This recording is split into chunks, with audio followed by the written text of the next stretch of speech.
네, 그러면 이제 두 번째 시간을 시작을 하고, 두 번째 시간은 좀 빠르게 그 책에 있는 것 중에 포인트를 좀 집어서 약간 그 범퍼링을 좀 만들어 볼 테니까 그 작업을 좀 같이 하자고요. 그 책에 58페이지에 보시면 시장 우선주의하고 균형적 자유주의, 민주주의 우선주의자들이 있는데, 요것도 시험 문제 내기 좋아요. 구조 자체가. 그래서 시장 우선적 자유주의에서는 누구를 기억하시냐면 하이에크하고 노직을 좀 기억하시고, 그 다음에 균형적 자유주의는 두 사람, 롤즈하고 하버마스가 시민민주주의 쓰는 공간이니까 그렇게 보시고, 민주주의 우선 자유주의에서는 벨라미. 일단 법을 만들었다면 법은 무조건 관철시킨다. 이게 이 사람 주장이니까 그렇게 하고, 그 다음에 그 김한원 정진영 선생님이 쓴 자유주의라는 책도 우리나라에서는 유명한 책인데, 거기에는 존 로크하고 마이클 노직이 정치적 자유주의에 들어있는데, 로크하고 노직은 경제적 자유주의로 다시 조정을 좀 해 두시고, 그래서 아까 얘기했지만 그 서울대 유홍림 선생님이 되게 중요하게 생각해서 서울대학교에서 나오는 그 정치학 이해라는 책이 있는데, 거기에 사상 파트에 제일 메이저 주제거든요. 경제적 자유주의, 정치적 자유주의. 정치적 자유주의가 롤즈. 그래서 그렇게 하나 정리하고, 공화주의에는 그리스 공화주의가 있고, 그 다음에 이제 오른쪽에 신로마 공화주의가 있고, 그 다음에 넘어가서 59페이지 사상 개요 파트에서는 3번. 자유에는 두 가지 자유가 있잖아요. 소극적 자유, 적극적 자유. 그리고 요 소극적 자유와 적극적 자유 사이에다가 지금 비지배라는 걸 집어넣어서 신로마 공화주의가 비지배적 자유를 만들었으니까 그렇게 하고, 뭐 따로 할 것 같지는 않은데 경제적 자유와 정치적 자유라는 것도 구분할 수 있고, 전근대적 자유와 근대적 자유를 구분할 수 있는데, 근대적 자유가 로크, 소유권적 자유, 전근대적 자유가 필립 패티시 말하는 비지배성, 이렇게 이제 정의할 수 있고, 평등은 이퀄리티하고 이쿼티 가지고 설명할 수 있고, 우리 실질적 민주주의가 이쿼티. 그 다음에 이번에 정치사상의 수업 주제는 아까 전반적으로 1시간 동안 브레인스토밍한 게 그쪽 주제니까 그렇게 보시고, 이제 넘어가서 사상에서 원래 고대 정치 사상을 배우면 플라톤, 아리스토텔레스를 배우는데, 플라톤 이상주의고 아리스토텔레스가 그거에 비하면 현실주의. 근데 이제 아리스토텔레스는 안 내는데, 혹시 아리스토텔레스를 내면 뭐 때문에 내냐면 공화주의적 관점에서 이제 해석해달라고 낼 거예요. 그럼 어디를 봐야 되냐면 62페이지 가셔가지고 6번. 공동체에 필요한 정의가 뭐냐. 플라톤은 여기서 이제 그 이상주의에 기반해서 영혼 3분설에 기반해서 나눴는데, 아리스토텔레스가 중용이라는 걸 집어넣어서 혼합정체론을 만들었거든요. 그러니까 귀족정하고 민주정을 중간에 섞는다. 거기서 내려가셔서 9번. 인간은 정치적 동물 명제가 나오면 예로 낼 건데, 인간은 정치적 동물 명제가 인간은 일단 모여 산다. 그리고 거기에 적극적으로 참여한다.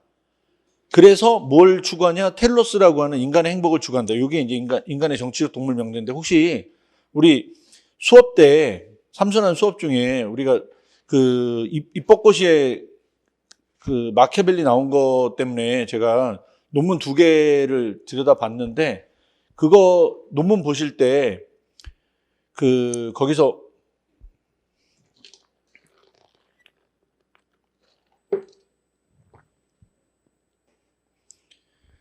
그 인간은 정치적 동물이라는 게 아리스토텔레스 버전으로 치면 사회학 버전이거든요. 그러니까 명예추구적인 인간을 만든다 이거예요. 그리고 그거 말고 이제 인간은 정치적 동물 명제를 정치적으로 해석하면 어떻게 해야 되냐? 공동체를 강화해서 전체주의로부터 공동체를 지켜내자. 이렇게 이제 설명하는 모델 보셨으니까, 그렇게 현대적 관점에서 공화주의로 해석한다까지 같이 정리해 두시고, 다 넘어가셔서 64페이지에 현대 정의론이 분배적 정의거든요. 분배적 정의론을 만든 게 아리스토텔레스니까 요거는 좀 참고해서 한번 보세요. 이 사람의 이제 문제의식은 A하고 B가 예를 들어 얘도 노동자고 여기도 노동자예요. 그래서 예를 들어서 이 사람이 노동력을 1을 더하고 이 사람이 노동력을 2를 더해서 만약에 어떤 재화를 3개 만들었어요. 그러면 어떻게 나누는 게 가장 분배적 정의에 부합하냐? 얘가 하나 가져가고 얘가 2개 가져가면 되거든요. 그 다음에 A하고 B가 여기도 자본가고 여기도 자본가예요. 예를 들어서 이 사람이 1억을 대고 이 사람이 2억을 대가지고 수익을 3천만 원 냈다고 쳐요. 그러면 어떻게 나누면 되냐? 여기도 1,000만 원, 여기 2천만 원 이렇게 나누면 돼요. 그러니까 같은 층위에서는 산술적으로 나눠주면 되는데 문제가 뭐냐면 A가 노동자고 B가 자본가예요. 이 상태에서 만약에 3 정도 되는 사회적 가치를 만들어요. 이러면 공통의 기준이 없다 이거예요. 이렇게 공통의 기준이 없을 때 이걸 나누는 게 정책에서 가장 어렵다. 그래서 이 사람은 이걸 이제 어떻게 했냐면 그러면 노동계급이 추구하는 가치와 자본계급이 추구하는 가치를 따로따로 나눠가지고 이거에 기반해서 나누자까지만 이 사람이 결론을 내놨어요. 그러니까 엄밀하게 말하면 답이 없어요. 그래서 이 아이디어를 가지고 여러분이 이걸 어디랑 엮어야 되냐면 롤즈로 가서 모든 사람이 자유롭다고 전제하고 자유로운 상태에서 이걸 어떻게 나눌 건지를 합의하고 결정하는 게 시민민주주의이고 정치적 민주주의에서 제일 중요한 거니까 요렇게 하나 정리해 두시면 이제 사상에서 빡세게 나와서 분배적 정의가 되게 중요하다. 근데 분배적 정의 기준이 뭐냐? 아리스토텔레스. 그럼 분배적 정의를 어떻게 구현할 거냐? 롤즈. 요렇게 이제 논리를 끌고 갈 수 있으니까 요 부분을 좀 꼼꼼하게 봐둘 필요가 있겠죠? 그 다음에 65페이지의 마키아벨리 평가에서는 일본에 가시면 군주로는 포르투나하고 비루트를 가지고 설명을 하고 그 중에 5번 보시면 무장한 예언자와 무장하지 않은 예언자를 나눠가지고 용기 있는 지도자를 강조하면서 무장한 예언자가 중요하다.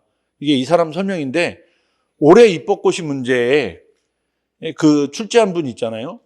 그 군주론에서 공화주의적 요소가 있다.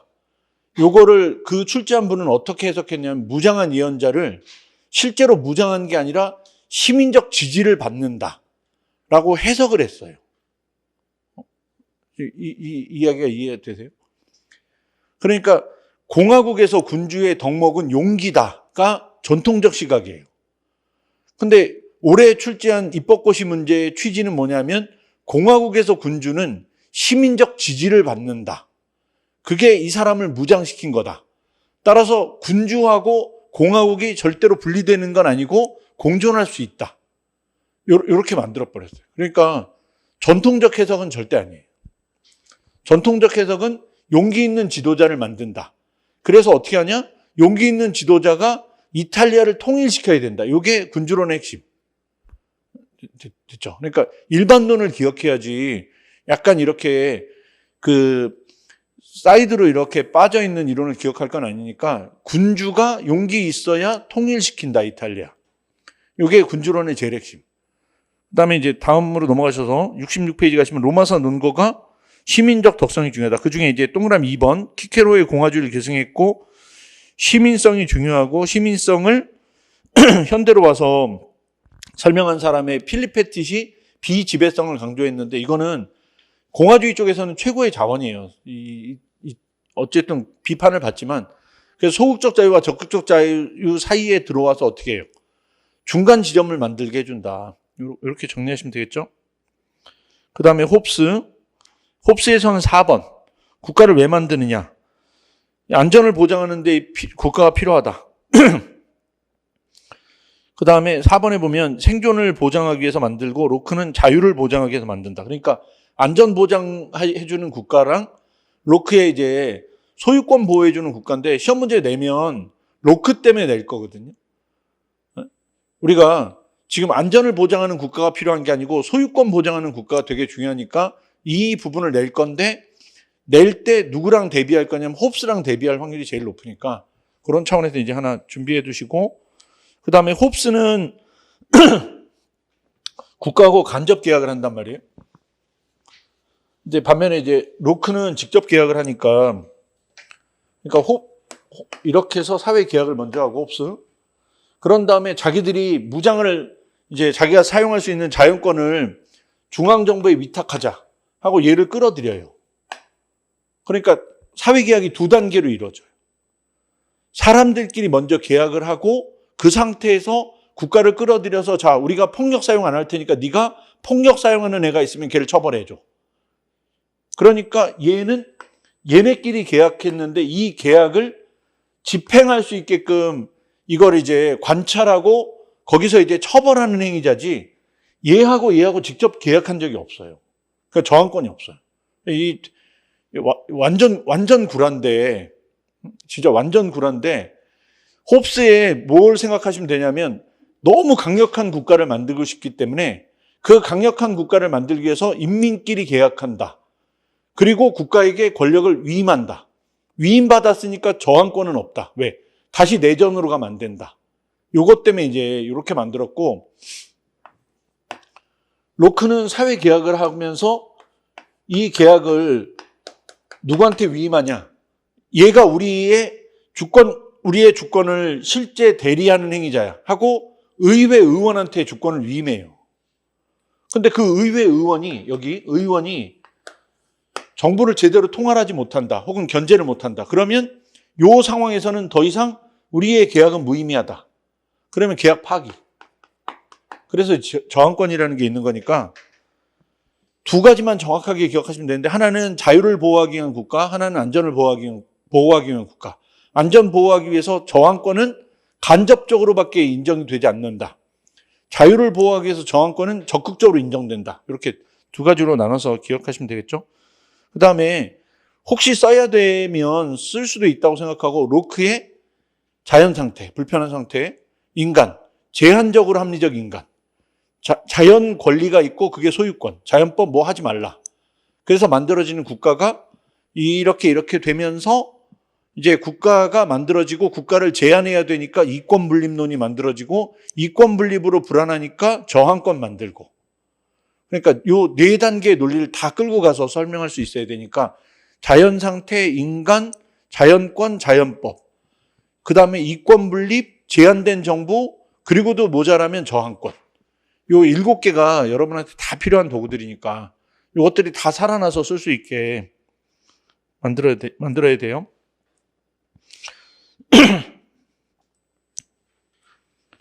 그 다음에 70페이지 가셔갖고 사회계약론자 로크. 여기서는 서브 1번에 있는 프로퍼티를 정당화한다.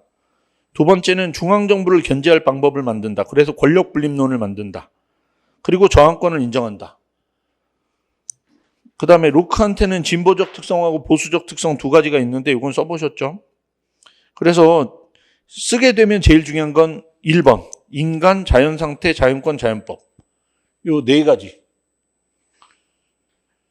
그 다음에 71페이지 가셔서 현대에서 두 가지 속성이 있다. 진보적 속성과 보수적 속성이 있고 거기 2번에 중간 계급이 통치한다고 했잖아요. 여기에 중간 계급 통치에 마키아벨리가 누가 지배할 거고, 그 다음에 로크가 이걸 이제 근면, 노동으로 이제 전환했다고 했는데, 여기가 능력주의가 들어갈 공간이에요. 그래서 여기다가 능력주의랑 연결하시고.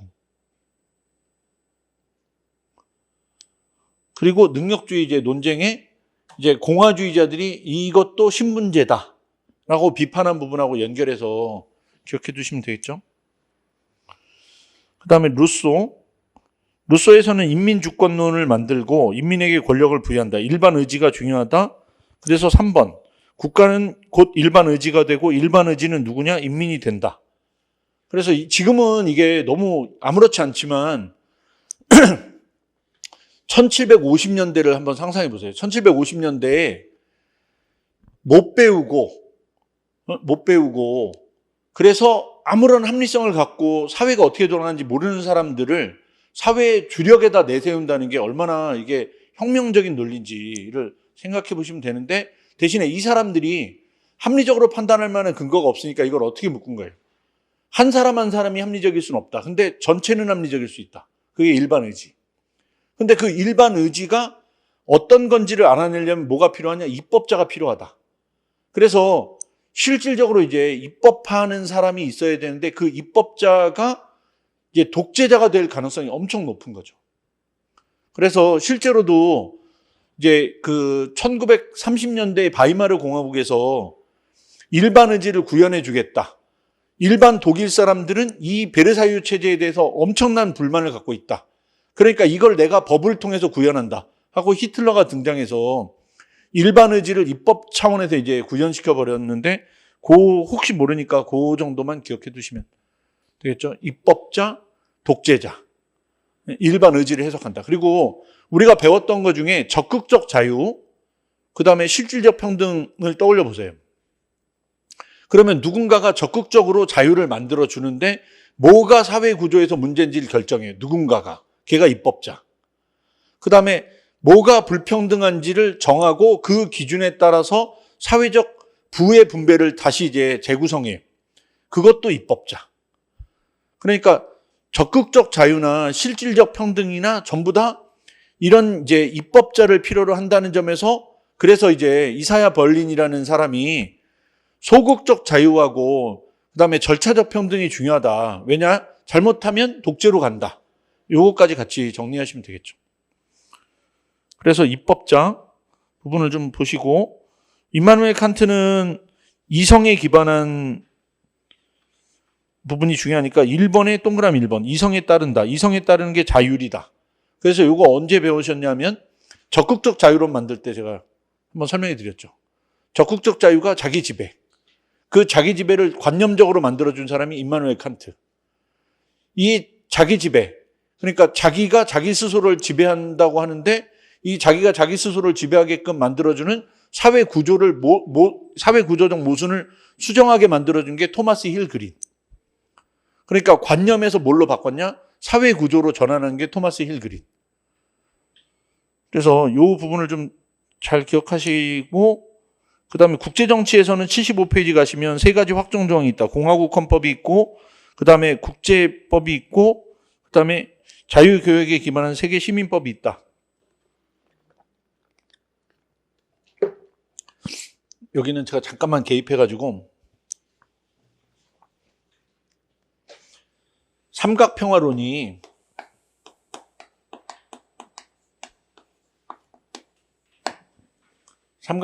있는데 우리 국제정치에서 했는데 칸트 걸로 만들었단 말이에요. 하나가 민주주의고, 그다음에 두 번째가 제도를 구축해야 되고, 세 번째가 상호존을 늘리죠. 이 세 가지가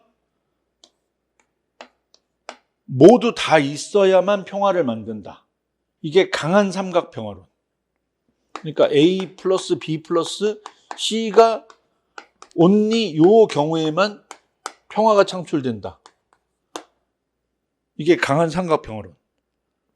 그게 아니고 A, B, C 중에 하나만 있어도 평화를 만들 수 있다. 이게 약한 삼각평화론. 그래서 삼각평화론도 벌써 90년대 중반에 만들어갖고 지금 한 30년째 이론을 발전시켰기 때문에 두 버전이 있어요. 칸트에서 나온 거니까 사상하고 국제정치하고 이렇게 엮어두시면 이제 설명할 때 유용하게 써먹을 수 있는데, 강한 삼각평화론은 유럽에서만 작동해요. 유럽 생각해 보시면 돼요. 이 유럽연합에 들어가는 모든 나라는 민주주의 국가여야 들어가요. 그러니까 민주주의 국가들이고 이 유럽연합이라는 제도가 구축되어 있고 유럽연합 안에서 상호 의존을 엄청 높여요. 그러니까 강한 삼각평화론으로 만약에 우리가 평화를 만든다 그럼 유럽만 가능해. 아시아는 불가능. 아시아는 민주주의, 비민주주의 있고 제도 별로 없고 상호전만 조금 있는 편이라서 아시아 불가능하니까 아시아에서 삼각평화론을 가지고 평화를 구축하려고 하면 강한 삼각평화론 대신에 약한 삼각평화론이 필요하다. 이렇게 정리하시고 요 세 가지를 가장 최근에 가장 정교하게 다듬은 사람이 아이켄베리의 구조적 자유주의. 아이켄베리의 제도가 있다. 미국식 제도가 있다. 미국의 제도가 세 가지로 구축되어 있다. 시장경제, 민주주의, 다자주의 제도. 그래서 이 두 가지를 같이 연동시켜 갖고 정리하시면 칸트는 사상으로는 안 나올 거고 내면 국제정치예요. 내면. 그러니까 칸트의 삼각평화론을 이제 가지고 설명하면 공화주의 헌법이 있다. 그게 민주주의로 간 거고 그다음에 국제법이 있어야 된다. 근데 국제법은 제도가 받쳐줘야 된다. 그게 제도론으로 간 거고 그다음에 인민들의 자유교역이 중요하다. 이게 상호의존론으로 간 거니까 이렇게 정리해 두시면 되겠죠. 그다음에 권력분립이론은 이제 우리 대통령제 할 때도 많이 했는데 이권분립론하고 삼권분립론이 있고 권력분립론은 자유주의, 견제와 균형은 공화주의. 그래서 우리가 몽테스키우에는 자유주의적 관점에서 해석하면 권력분립론, 공화주의 관점에서 해석하면 견제와 균형이론. 이렇게 이제 구분할 수 있겠죠. 그래서 이거는 책임 추궁성 민주주의 때문에는 혹시 내면 책임 추궁성 민주주의에 연결해 가지고 삼권 분립을 만들고 그런 다음에 이것만 잘 기억하시면 되겠죠.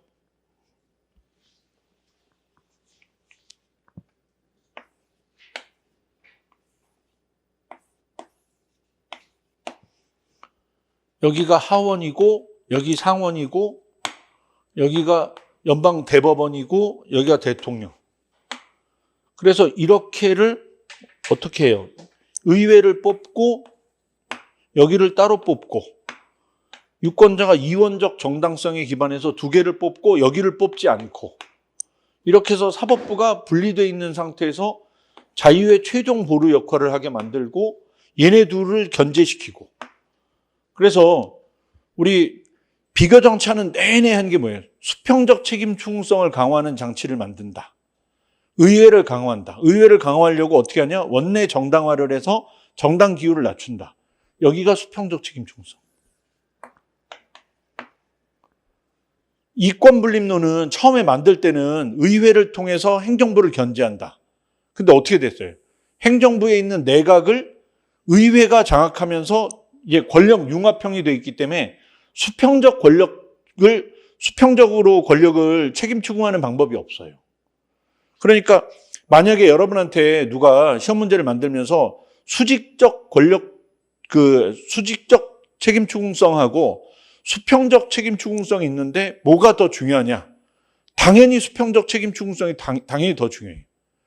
왜냐하면 수직적 책임 추궁성은 잘못하면 우리가 프랑스의 3공화국이나 프랑스 4공화국처럼 70년 동안 100번 내각이 바뀌거나 20년에 걸쳐서 40번 내각이 바뀌거나 이렇게 될 수도 있기 때문에 이렇게 매번 수직적으로 책임 추궁하는 것보다 뭐가 낫냐? 의회한테 권력을 줘갖고 의회가 행정부 견제하게 만든다. 요거 쓰라고 낼 수 있으니까 수직적 책임 추궁성, 수평적 책임 추궁성의 논리는 뭘로 만드냐? 삼권 분립론으로 만든다.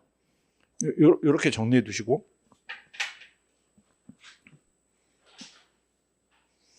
그 다음에 자유주의 공동체주의 논쟁에서는 그 중에 이제 하나만 보시면 1번에 인간과 사회가 분리가 돼 있는데 여기서 자유주의는 이게 분리돼 있다. 공동체주의는 그렇지 않다. 사회적 규범의 개입 여부가 있고 그 다음에 두 번째 쟁점에서는 이제 첫 번째 쟁점에서는 롤즈가 공적 이성이라는 걸로 공동체하고 개인 사이에 접점을 하나 만들어줬고 두 번째는 자유주의가 자유를 거부할 수 있냐? 자유주의가 자유를 거부할 수 없다. 그렇게 해서 만들어진 개념이 한정 중립성이라는 개념이니까 요거는 뭐랑 연결하시면 되냐면 시험에 낼 것 같지는 않은데 우리가 헌법재판소에서 통합진보당 해산시켰잖아요. 통합진보당 해산시킬 때 썼던 논리가 뭐예요? 전투적 민주주의, 방어적 민주주의. 그러니까 민주주의를 방어하려면 어떻게 해야 되냐? 내가 적극적으로 이제 반민주주의나 반자유주의 세력을 이 정치 체제에서 몰아낸다. 그래서 요런 거 할 때 이제 한정 중립성 논리 쓰는 거니까 그것만 좀 잘 기억하시고, 그 다음에 이제 2장의 자유주의로 가셔가지고 자유주의에서 제일 중요한 거는 4번. 일단 뭐 존재론하고 중요가치 이 부분은 보시고, 법에 의한 통치를 설명할 때 자유주의의 법치주의는 제한, 공화주의의 법치주의는 구성. 그러니까 공화주의는 법을 만든다. 그래서 아까 얘기한 지금 시험 문제 내면, 이쪽으로 내면 이게 지금 양극화 문제가 되게 심각하잖아요. 그럼 양극화 문제가, 정치적 양극화가 뭐에서 기반하냐면 경제 양극화에 기반하는 거니까, 경제 양극화 문제 해결한다? 그러면 어떻게 그 합당성의 논리를 만들까? 이쪽에 지금 초점을 두고 보시면 되겠죠. 그래서 81페이지 가셔서 자유주의하고 공동체주의 간에, 자유주의는 개인이 공동체에 우선하는데 요거를 잘 설명해 주는 게 그 두 번째 줄에 있는 코지또 에르고 섬. 생각이 이제 존재론에 선행한다. 공동체주의는 공공선의 선언적 규정이 있다. 그래서 아까 얘기했던 진리 발견적 민주주의라고 해서 이런 선언적으로 규정되어 있는 걸 찾으면 된다. 신로마 공화주의는 어떠냐? 공공선을 찾을 수 있다. 왜? 비지배적 자유를 기반으로 해서 찾는다. 그 다음에 공공선하고 국가의 개입 정도에서 동그라미 2번 가시면 이제 국가의 개입을 절대적으로 부정할 수도 없고 국가가 무조건 개입할 수도 없으니 그 사이에서 접점을 찾는다. 그러면 자유주의는 개인의 자유를 강조하고 국가의 개입을 축소한다. 공동체주의는 공공선을 강조하면서 개인의 자유를 후천적으로 이제 뒤로 미룬다. 공화주의는 공공선과 국가 개입 가능성에서 개인의 자유가 있을 수 있다. 이런 입장이니까 거기서 제일 중요한 게 비지배성이니까 그 부분을 좀 보시고, 4번 공공선을 뭘로 보냐? 자유주의는 안보, 무상교육, 동성애, 자살. 요 중에서 공공선은 합의를 통해서 결정한다. 이런 걸 이제 공익과정설이라고 해서 공공선을 합의해서 만들지 먼저 선행적으로 정해져 있지 않다. 그러면 이제 그 다음에 82페이지 보시면 공동체주의는 공익실체설이라고 해서 공익은 이미 정해져 있으니까 정해져 있는 공익을 찾아서 법에 규정한다. 그 다음에 83페이지에 있는 자유주의, 민주주의도 이것도 우리가 좀 많이 했죠. 자유주의 플러스 민주주의가 보호민주주의고 법치민주주의로 가고, 공화주의 플러스 민주주의가 시민민주주의로 가고, 그 다음에 막스주의하고 민주주의가 참여민주주의로 갈 수 있다. 그 다음에 84페이지에 양괄호 3번에 보시면 자유주의에는 두 가지 축이 있는데 요거는 독일에서 쓰는 논리인데, 자유에는 시장을 기반으로 한 자유와 국가가 시장에 개입해야 된다는 입장, 개인의 자유를 강조하는 입장과 국가가 개인의 도덕성 문제에 개입해야 된다는 입장. 그러니까 하나는 시장적 질서고 하나는 도덕성 문제라고 따지면 국가 개입 여지가 시장은 개입해도 되지만 개인의 도덕성에 개입하지 말자 하는 입장까지 총 4개의 사사분면을 만들 수 있으니까 이렇게 정리해 두시면 되겠고, 그 다음에 86페이지에 아직 안 나온 것 중에 그래도 내겠다고 마음먹으면 내기 제일 좋은 주제는 경제적 자유주의 대 정치적 자유주의. 그래서 거기 주제 문제식은 잠깐 보시면 한국에서 자유주의는 시장 친화적인 경제적 자유주의로만 이해가 되는 측면이 있다. 이걸 수정하려면 뭐가 필요하냐? 밑에 있는 롤즈의 정치적 자유주의가 필요하다. 이 롤즈 이야기는 논리가 뭐냐면 미국 사회의 불평등한 분배 구조 문제를 해결해야 되는데 이러려면 사회적 합의가 필요하다. 사회적 합의를 위한 전제 조건과 원리를 제시하겠다. 그래서 어떻게 했냐? 자유주의의 기본 전제인 개인의 자유를 보호하고 사회적 합의를 만든다. 그러니까 합의를 만들고 자유를 보호하는 게 아니라 기본 자유를 안 깨트린 상태에서 합의한다. 그러면 자유 먼저 평등 땅. 그러니까 자유가 보장된 상태에서 이퀄리티라는 걸 만들겠다. 이거예요. 그다음 두 번째, 한국의 자유주의는 소유권적 자유주의에 기반하기 때문에 정당성을 확보할 필요가 있다. 그러려면 어떻게 해야 되냐? 정치적 자유주의를 통해서 사회적 합의하고 타협을 만든다. 그래서 부동산 문제, 계층 갈등 문제 이렇게 이제 다룰 수 있겠다 하고 5번으로 가셔갖고 제일 어려운 게 롤즈의 정치적 자유주의는 자유주의 내에 정당성을 만드는데 롤즈식 힘의 민주주의가 필요하다. 그 중에 제일 어려운 단어가 포괄적 교의를 배제한다. 포괄적 교의라는 게 전적으로 사적인 영역을 뺀다.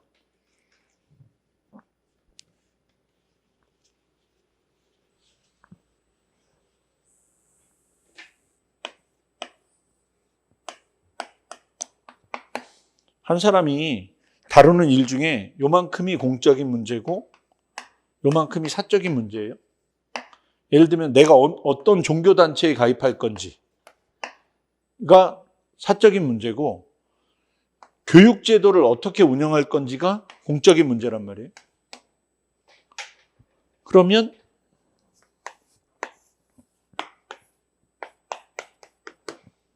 교육제도를 어떻게 다룰 건지 공적인 문제고 이 사람이 어떤 종교를 선택한다가 사적인 문제. 여기가 포괄적 교의.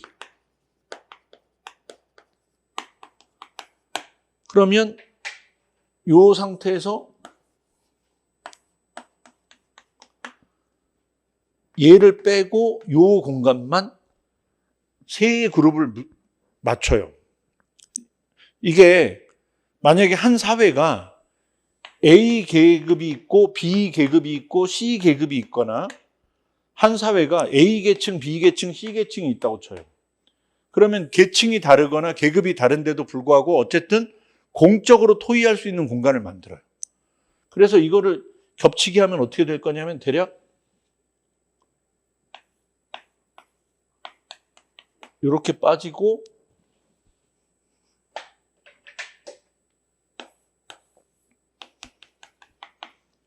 이렇게 빠져서 A 계급에서 사적인 부분은 완전 배제, B 계급에서 사적인 부분 배제, C 계급에서 사적 부분 배제. 그러면 공통 분모만 만들어서 그 공통 분모를 가지고 요 부분에서만 우리가 논의를 하자. 그러면 사회 분배를 어떻게 할 건지를 정할 수 있다. 요 공간을 만드는 게 정치적 자유. 저 공간을 만들어서 저기서 합당성에 기반해서 사회 분배적 구조를 만들어요. 예를 들면 세금을 차등적으로 분배해서 최고 높은 세율을 55%로 수정하자. 만약에 이렇게 만든다고 쳐요. 그렇게 만드는 거는 우리가 분배적 정의를 달성하는 정의론에서 하는 거고 이 사람이 쓴 책에 정치적 자유에서는 해야 될 일이 뭐냐면 이 공간을 만들 수 있게 해주는 조건을 달성시켜주는 거. 토의할 수 있는 공간을 만들어주는 거. 됐죠?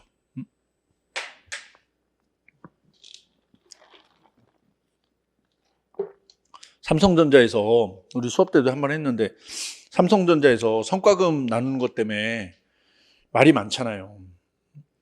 그러니까 반도체 쪽에서는 성과급을 받으면 3억에서 4억 정도 받을 수 있는데 같은 삼성전자인데 가전제품 만드는 데는 800만 원 정도 받거든요. 성과급 받으면 1년에.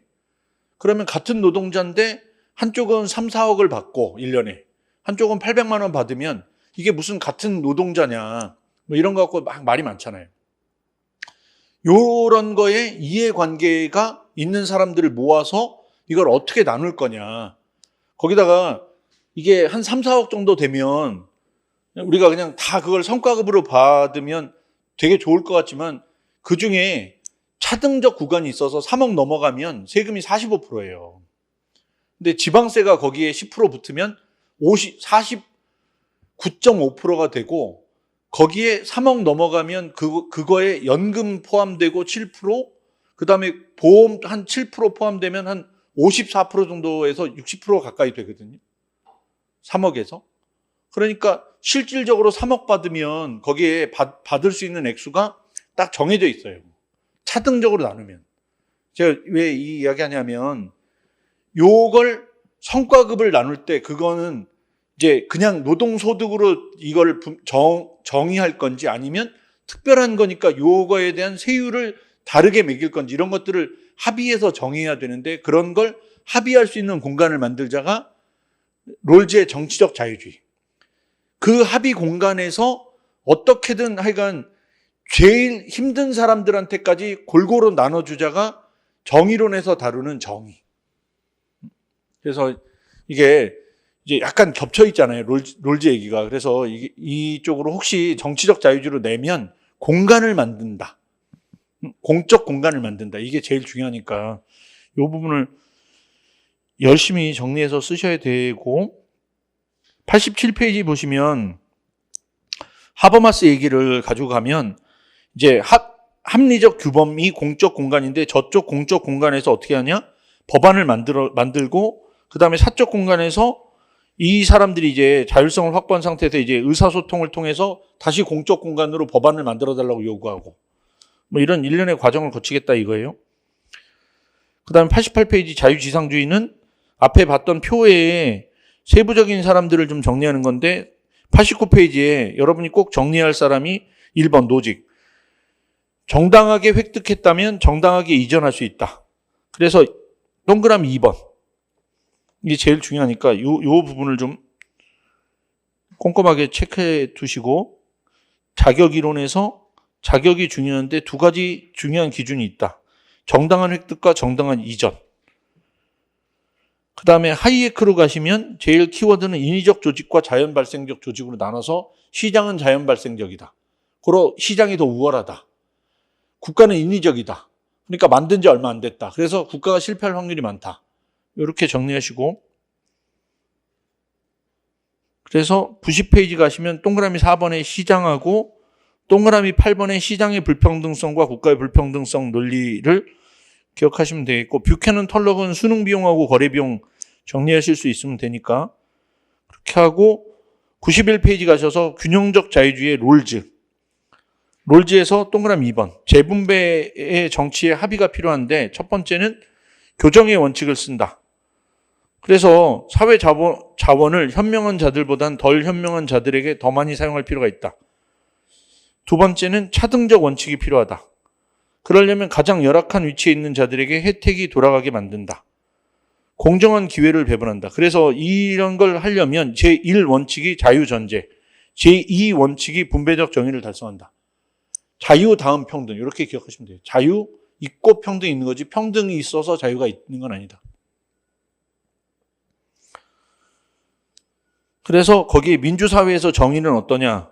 동그라미 4번. 민주주의 체제라는 의미에서 정치적 참여, 선거, 이런 결사를 보호하는 그런 정치제도가 필요하고, 두 번째는 정치 문화 속에서 자유롭고 평등한 개인으로 이해되는 사회가 있어야 되고, 세 번째는 심의 민주주의가 필요하다. 그 다음에 하버마스. 심의를 통해서 분배적 정의를 달성하는데 자유주의에서 균형적 자유주의 이론이고 담론 이론을 통해서 법에 관한 담론을 발전시킨다. 그래서 법치주의와 민주주의 관계를 발전시키고, 현대사회는 종교 윤리의 통합력이 떨어지기 때문에 이걸 법으로 이제 대체해야 할 필요가 있고, 5번 법이 불편부당해야 된다. 그래서 이제 언어 활동을 두 가지로 나눠요. 전략적 언어 활동과 의사소통적 언어 활동으로 나누고, 의사소통적 언어 활동이 뭐냐? 그게 담론. 그 다음에 혹시 써야 되면 92페이지에 벨라미를 좀 암기해가지고 쓸 수 있게 만들어야 자유지상주의하고 싸움을 붙일 수 있으니까, 자유지상주의 노직이나 하이에크의 반대쪽에 벨라미를 놔두고 여기를 이제 전략적으로 암기하는 거예요. 하나는 민주주의에 의해서 자유가 보장된다. 다시 말하면 민주적으로 결정했으면 무조건 따른다. 그래서 자유주의와 민주주의가 싸울 때 누가 우선하냐? 민주주의가 우선한다. 이 논리가 필요하고, 그 다음에 동그라미 4번이 제일 중요한데 막스 베버에 공감한다. 롤즈의 중적 합의도 현실적이지 않다. 자유주의 헌정주의 원리와 제도적 장치들은 잠정협약으로 볼 수 있다. 개인과 집단의 자유는 타인의 침해를 방어할 수 있는 수단이 되는 힘의 존재에 의해, 즉 국가가 이걸 보호해줘야 된다. 따라서 이런 사회의 법률은 수기를 할 수 있는 제도적 장치로서 민주주의를 필요로 하고, 이를 통해 분배를 결정하고 제도한다. 즉 국가가 민주적으로 결정했다면 그거를 관철시킬 수 있어야 된다. 그러니까 소유권적 자유주의에서 국가는 개입하면 안 된다. 이쪽은 국가가 법을 만들었다면 무조건 개입해서 이걸 관철시킨다.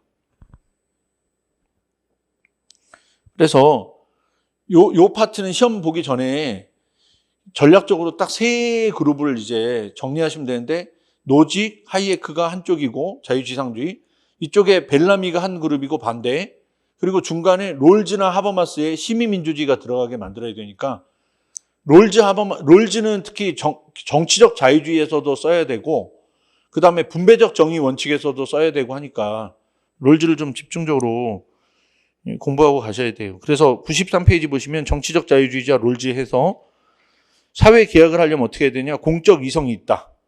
이 상태에서 공정하려면 어떻게 되냐? 원초적 상태를 계산하고 아무도 자기의 선호와 상대방 선호를 모른다고 하자. 그게 무죄 베일. 이 상태에서 사회적 합의는 두 가지를 따른다. 1. 원칙이 자유. 2. 원칙이 기회균등의 차등 원칙. 분배 규칙을 세울 때 모든 구성원들에게 기회를 제공하고 약자에게 이익이 돌아가게끔 만든다.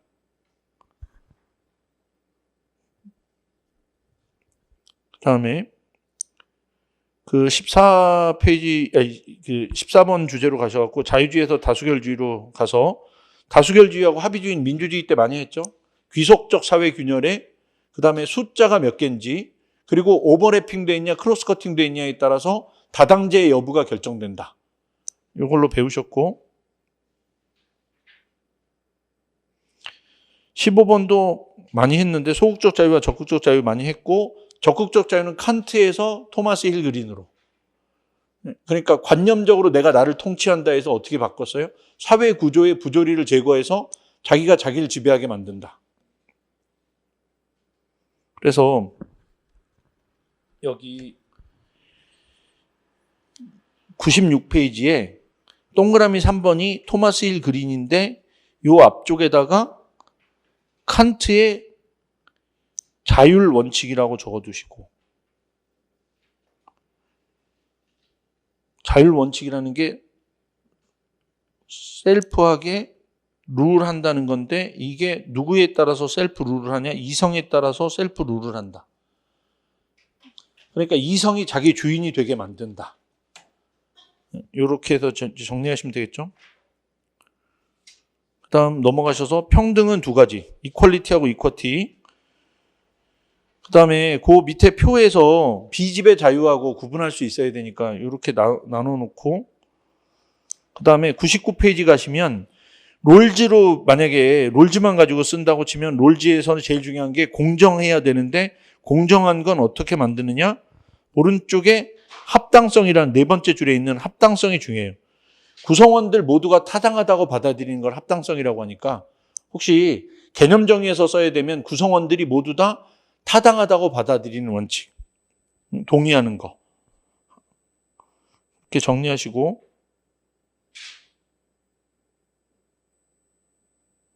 그 다음에 그 평등의 양괄호 2번의 이쿼티에서 세 번째 줄에 있는, 그때 무슨 문제가 생기냐? 후 가디언이라고 하는 보호자 논쟁 문제가 생긴다.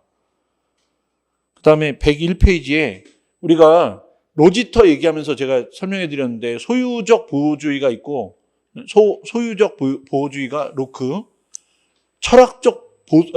소유적 보수주의가 로크, 철학적 보수주의가 에드먼드 버크인데, 그게 여기 에드먼드 버크의 여기 이 파트, 그러니까 17번째 파트에 있으니까 참고해 보시고, 우리나라에서 그냥 이건 간단히 정리하면, 우리나라에서 지금 진보 보수 논쟁을 하기 때문에 진보가 어떤 사상이냐, 보수가 어떤 사상이냐, 이런 거 설명할 때 보수주의 개념이 필요해요. 근데 시험 문제 만들기는 현실적으로 되게 어려워. 왜냐하면 우리나라 진보가 두 그룹이 있어요. 김영삼, 김대중 대통령으로 이제 우리 계보를 쭉 이어가는 중도 진보주의자들이 있어요. 그쪽은 자유주의자들이에요. 근데 우리나라에서 진보가 엄밀하게 말하면 혁신주의자들이 진보주의로 불려 있는데, 혁신주의가 어디 쪽에 있냐면 사회주의 쪽에 있어요. 근데 그 사회주의 안에 다시 두 파가 있는 거예요. 답안에 쓰라고 요구하지 않을 것 같은데, NL 계열하고 PD 계열로 나눠져서 혁신주의가 있어요. 그러니까 진보를 개념 정의하기가 너무 어렵기 때문에 보수를 이론적으로 정의하라고 시험 문제 만들기 어려우니까 그냥 에드먼드 버크 같은 사람이 영국에서 보수주의를 만들었다. 근데 미국에서는 누가 만들었냐? 신보수주의자들이 만든다. 근데 에드먼드 버크 같은 보수주의자들이 만들 때 영국이 어땠냐? 영국이 패권이에요. 그러면 미국에서 신보수주의를 만들 때 미국이 어떤 위치냐? 미국이 패권이에요. 그래서 보수주의는 어디서 나오느냐? 패권 국가에서 나온다. 이게 결론. 됐죠. 그러니까 우리는 패권 국가가 아니니까 우리는 뭔가 내세울 만한 보수적 논리는 없는데, 우리나라 보수가 유일하게 잘하는 게 뭐냐면 시장 경제 발전시키고 민주주의를 만드는데 일조한 거. 뭐 요 정도까지 이제 정리해 두시면 되겠죠. 그다음에 103페이지에 자유주의 관점에서는 인권, 인도적 간섭 뭐 이런 이제 이야기가 있고, 거기서 그 밑에 내려가시면 정전론에서 자유주의 관점에서는 이제 그 전쟁도 정의로워야 된다. 목적상 정의로워야 되고 수단상 정의로워야 된다. 이런 정전론이 있으니까 그거 보시고, 그다음 104페이지에 보호 책임이 조금 더 발전된 개념이다. 105페이지로 가시면 19번째 주제가 법치주의인데, 이거는 이제 2년 전에 나왔잖아요. 국가의 권력이 커지냐 작아지냐 가지고 법치주의가 세지면 국가의 권력이 작아진다. 그래서 발전주의도 망가지고 법치주의가 강화되면서 국가의 자율성의 공간이 줄어든다. 이걸로 시험 문제를 한번 냈고, 그 다음에 이제 공화주의 가셔갖고, 공화주의는 두 가지. 강한 공화주의가 공동체주의고, 약한 공화주의가 우리가 말하는 신로마 공화주의. 그래서 거기는 1번, 정치 참여는 자연스러운 거냐? 참여는 필연적인데 자연적이다가 공동체주의. 참여는 필연적인데 노력해야만 된다가 공화주의. 그래서 노력해야 된다. 인간은 정치적 동물이다 명제 거부하고, 인간은 정치를 거부할 수도 있다. 대신 노력해야 된다. 그 노력해서 어떻게 하냐? 비지배 자유를 구현한다. 이게 공화주의. 그 다음에 두 번째, 강한 공화주의는 선언적 규정을 하는 데 비해서 약한 공화주의는 심의를 통해서 공공선을 확인한다. 108페이지 가셔갖고 공화주의 이론들 쪼르륵 이제 족보 정리해놨으니까 그렇게 보시고, 그리스 공화주의가 루소로 이어진 거고, 로마 공화주의가 메디슨으로 이어진 거고. 그래서 메디슨도 한번 우리 다뤄봤잖아요. 규모 문제로 한번 풀어봤죠. 그 다음에 109페이지로 가셔서 신로마 공화주의의 제일 중요한 건 개인이 사회를 만든다. 합의로 만든다. 인간관, 상호 의존적 인간을 강조하고, 그중에 제일 중요한 게 비지배 자유인데, 법을 통해서 지배하면 주인 노예의 관계가 없다. 왜? 자기가 법을 만드니까 그렇다. 양괄호 2번, 다른 자유와의 관계에서 비지배 자유는 타인의 의지로부터 자유로운 것이다. 반면에 소극적 자유는 국가의 간섭을 배제하고, 적극적 자유는 자기 지배를 위해서 조건을 만든다. 따라서 비지배 자유를 만들려면 국가는 개입이 필요하다. 또한 자유를 위해서 국가의 간섭이 필요하다. 반대로 간섭이 없는 부자유도 있을 수 있다. 그런 점에서 소극적 자유를 극복한다. 여기가 제일 중요한 거예요. 소극적 자유, 그 다음에 적극적 자유, 비지배 자유 쓰려면 요 공간을 집어넣어서 국가가 간섭해서 자유를 만들 수도 있고, 국가가 불간섭해서 부자유롭게 될 수도 있으니까 이 부분에서 비지배 자유가 중요하다. 그것만 잘 만드실 수 있으면 될 것 같고, 그 다음에 110페이지 가시면 해법에 한국 정치의 문제를 해결하는 데 있어서 공공선 문제를 해결할 수 있다. 이거 뭘로 시험 봤냐면 우리 선관위 가지고 한번 시험 봤죠.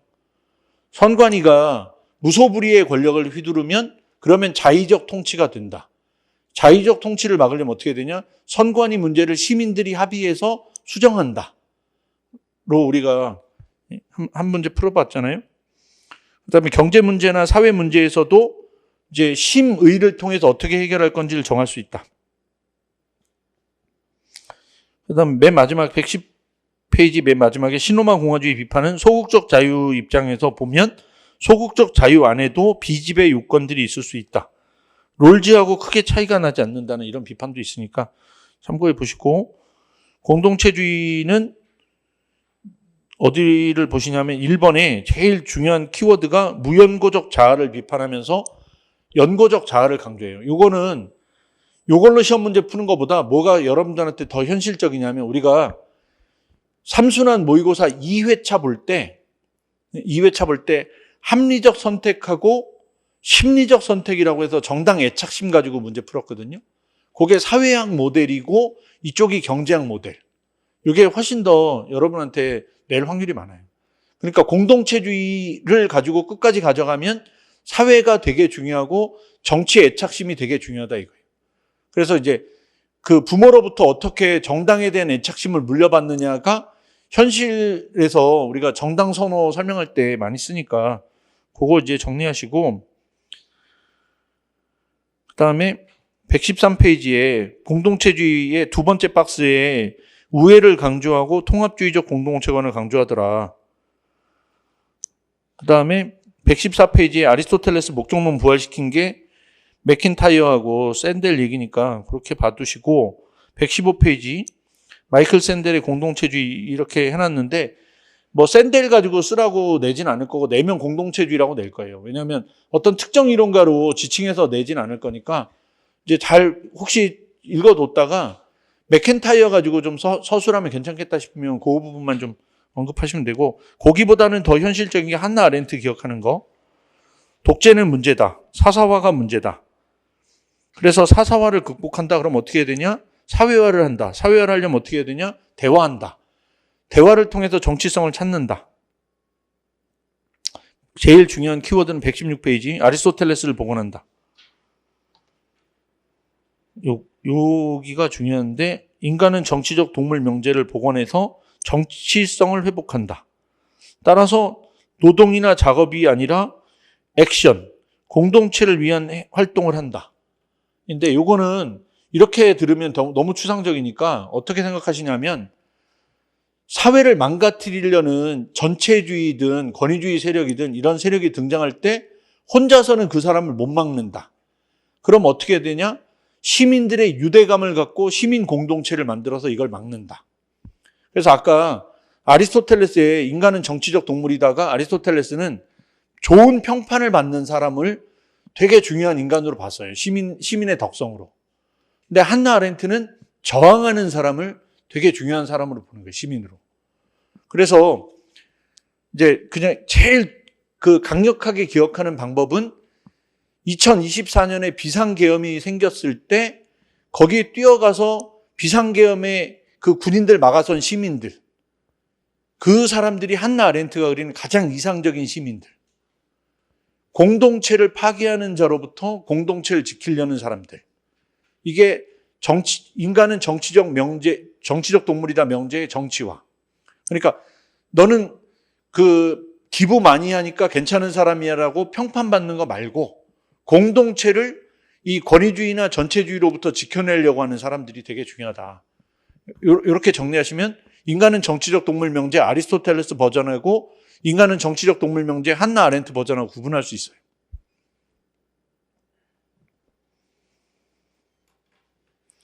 그 다음에 이제 117페이지 가셔서 또크빌 이야기에서 자유하고 평등 사이에 사람들이 평등주의로 많이 빠지려고 한단 말이에요. 그런 걸 막아주는 제일 중요한 장치가 뭐냐? 자유다. 그래서 하도 출제하는 사람들이 별 방식으로 시험 문제를 많이 만들어서 그 또크빌 위에다가 민중주의라고 하나 적어두시고, 민중주의 저지의 중요라고 적어두시고, 그럼 뭐랑 연결할 수 있냐면 우리가 그 레비스키하고 지블렛의 민주주의의 규범이 파괴된다. 근데 그 민주주의 규범 파괴를 뭘로 막아야 되냐? 레비스키하고 지블렛은 정당을 강화하고 민주주의의 관용과 자제를 굉장히 강조했단 말이에요. 근데 그때 제일 민주주의를 나쁘게 만드는 게 민중주의자이고, 오돈넬로 치면 위인민주주의를 쓰는 사람들이고, 그리고 요즘 용어로 하면 파퓰리스트가 제일 문제인데, 이런 걸 막아설 때 또크빌 논리로 가면 어떻게 해야 되냐? 평등주의로 가면 안 되고 자유를 지키는 쪽으로 간다. 이것도 한 가지 해법이니까 이제 머릿속에 어떻게 정리하시냐면, 민주주의를 민중주의로부터 지키는데 가장 중요한 자유주의 논리는 또크빌. 자유를 평등으로부터 지켜낸다. 그래서 거기에 1번 보시면 민주주의가 자유주의를 공격한다. 원인은 네 가지가 있는데 자유와 평등 사이에서 사람들이 평등을 더 지지한다. 두 번째, 자유와 질서 사이에서 질서가 중요하다고 생각하고 개인의 자유를 침해한다. 개인주의와 다수행포에서 다수행포가 심화된다가 있는데 이게 민중주의. 요 부분이 민중주의. 그리고 정치가 그러다 보니까 어떻게 되냐? 다 사사화돼서 공동체 문제가 개인화된다. 이 문제를 해결하려면 어떻게 되냐? 참여가 늘어나야 되고, 그래서 정치에 관심이 늘어나야 된다. 이런 걸 이제 잘 지키려면 중간 단위의 단체가 매우 중요하다. 결사체가 중요하다. 그 다음에 시민의 사적 이익을 약화시키는 계몽적 이익을 구분하는 게 필요하다. 그리고 참여를 강조할 수 있는데, 다른 거는 현실적으로 다 기억하기 어려우니까 자유와 평등이 싸우면 평등이 대체로 이겨요. 왜냐하면 자유를 지지하는 사람보다 평등을 지지하는 사람이 압도적으로 많아요. 평등 지지자들이 분배적 정의를 강조하면서 이제 분배적 정의를 통해서 적극적으로 이제 정부가 개입해가지고 그 자원을 이제 재분배해줘야 된다는 입장이거든요. 그러니까 요런 입장에서 이제 자유를 보호할 필요가 있다. 좀 나쁜 케이스지만 기억은 오래 갈 건데, 국가가 우리가 이제 코로나 때 그 재난지원금 받잖아요. 그 다음에 이번에도 고유가 피해 지원금 나눠주잖아요. 요런 게 평등주의 입장인데, 이런 평등주의 입장이 개인의 자유를 침해한다. 어떻게 침해하냐? 이런 식으로 국가가 돈을 쓰면 세금을 높이는 방법밖에 없다. 그래서 개인의 자유를 침해한다. 그리고 평등주의를 거부하고 자유를 살리겠다. 요렇게 해놓으면 기억은 오래 갈 거예요. 그러니까 국가의 간섭을 최소한으로 만든다. 그 다음에 23번째는 한나 아렌트가 얘기하는 공화국, 아까 했던 행동을 하고 그걸 통해서 이제 적극적으로 정치 공동체를 지키려고 한다. 그러려면 뭐가 돼야 되냐? 말을 해야 돼요. 말을 해야 돼요. 그래서 요즘에 답안에 쓸 건 아닌데 키오스크를 너무 많이 이용해서 우리가 기계로 사람들을 대체하잖아요. 그래서 최소한도로 우리가 다른 사람하고 얘기할 수 있는 그 공간 자체를 없애는 게 공화주의 입장에서는 엄청 심각한 문제인 거예요. 사람과 사람이 대화해야 되는데 다 기계로 찍고 하잖아요. 그 다음에 신로마 공화주의는 앞쪽에서 많이 했고, 그 다음에 120페이지에 함성 연대에서 이제 동양정치 이론 가지고 이제 설명한 게 있어서 넣어놨는데, 거기 3번만 좀 봐두시고, 서구 이론하고 동양 이론하고 비교하면 서구 이론은 대체로 합리성 명제에 기반하는 데 비해서 동양 이론은 규범이 좀 강하다. 그래서 자유주의를 이제 동양의 이론하고 비교하면 공동체주의에 가깝다. 유교. 선험적 가치를 강조한다. 국가를 위해서 충성해야 된다는데 논리적 근거가 없어요. 그러니까 선험적 가치지, 이게 공동체주의. 그래서 121페이지에 그 동양 정치 사상에서는 박스 중에 두 번째 박스에 유교가 제일 중요한데, 유교에서 인정이라는 게 매우 중요하다. 그래서 어짐이 중요하고 덕과 예를 갖추는 게 중요하다. 넘어가시고, 123의 다문화주의는 아까 얘기했는데 한번 이미 냈고, 세 가지 정책이 있다고 했죠. 다문화, 그 다음에 배제, 그 다음에 동화 모델. 그게 125페이지에 있으니까 그것만 한번 확인해 보시고, 126의 복지정책은 더 이상 논쟁이 없어서 유일하게 시험 문제 만들면 서브 두 번째 거밖에 없어요. 근데 이걸 내려면 2번에 보시면 복지동맹을 구성하는 조건이 3인당, 정부의 장기집권, 노조, 유권자가 합의해서 이제 만든다. 그래서 우리나라에서는 그 밑에 한국에서 국민연금 개혁 공론조사 같은 거를 했는데 요런 주제만 남아있고 실제로 시험 문제를 만들 만큼 이쪽에 논리적 자원이 없어요.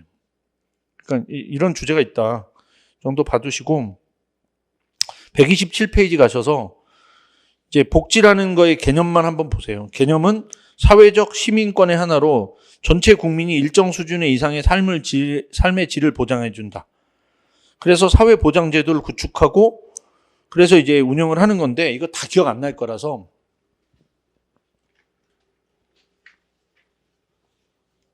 만약에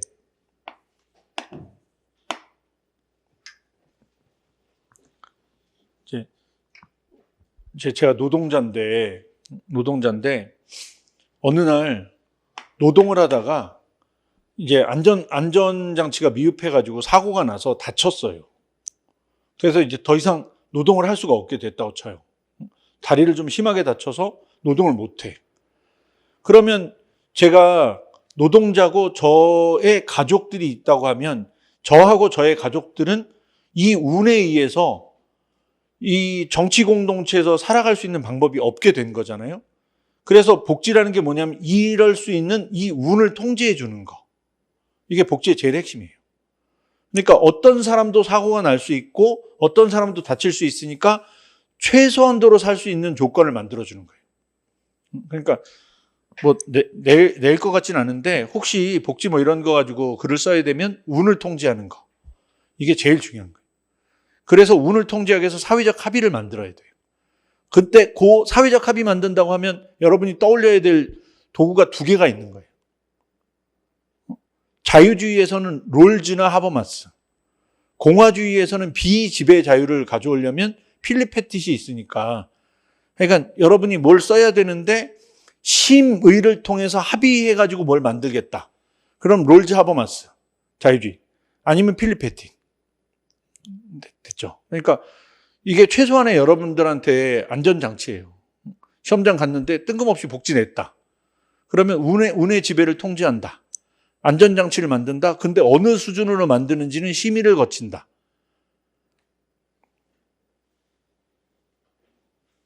그 다음에 129의 마지막 주제가 사법의 정치화. 이것도 이제 기출문제 냈는데 130페이지 보시면 사법이 정치화되는 세 가지가 있거든요. 사법이 입법하는 경우가 있고 사법이 행정을 결정하는 경우가 있고 그 다음에 이제 그 셰프터하고 긴스버그가 만든 다른 수단에 대한 정치가 있고 우리나라에서 사법부가 제일 잘한 게 권리신장의 사법화. 그래서 사법이 정치화되는 게 무조건 나쁜 건 아니에요. 왜냐하면 정당이 선거제도를 잘 뜯어고치지 않기 때문에 누가 우리나라에서는 제일 집중적으로 뜯어고치냐.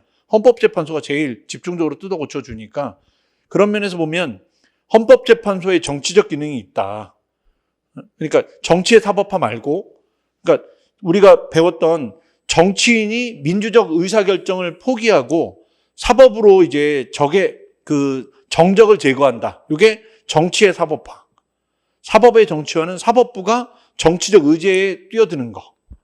근데 이건 우리 어디서 한번 다뤘냐면 지방자치제도 관련해서 기초의회에 정당 공천하지 말라고 만들었는데 헌법재판소가 정당 공천이 헌법 불합치한다고 판결 내려서 지금 지방자치제도에서 중앙정당이 지방자치제도에 간섭하게끔 만들어 놓은 걸로 우리가 시험 봤던 게 사법의 정치화의 부작용 중에 하나거든요. 그렇게 하면 이제 그 전체적으로 사상 주제들을 한번 쭉 훑어볼 수 있으니까 이렇게 해서 이제 이 주제 마무리 지면 될 것 같고요. 이거를 우리가 아마 어제 그 영상 촬영한 그 정치 경제학도 그렇고 그 다음에 제가 두 개를 더 만들어놨는데 이거 말고 핵무기 관련한 거 하나 만들어놨고 그 다음에 안보 이론 하나 만들어놨거든요. 그러니까 이거를 계속 다 볼 수는 없는데 시험 보기 직전에 혹시 좀 사상이 불안불안하다 싶으시면 우리가 2시간으로 짜게서 첫 번째 시간에 브레인스토밍 해놓은 게 있으니까 그쪽으로 여러분이 배운 것들이 다 머릿속에서 살아나는지를 체크해 보시거나 아니면 활자가 좀 필요하면 두 번째 시간에 있는 요거를 살려서 쭉 들여다보고 중간중간에 이거 영상 끊어가지고 볼 수 있으니까 중간에 끊어가지고 그 중에 활자를 조금만 더 보완해서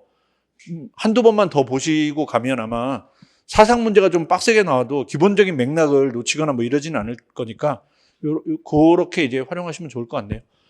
이걸로 사상 그 무료 강의를 마치도록 하고요. 남은 기간 동안에 잘 정리하시고 사순환 때 2시간짜리 시험 보시는 분들은 오셔갖고 시간 관리하시는 걸로 마지막 체크하시고 시험장에 가셔가지고 시험 보시면 되겠네요. 네, 수고 많이 하셨습니다.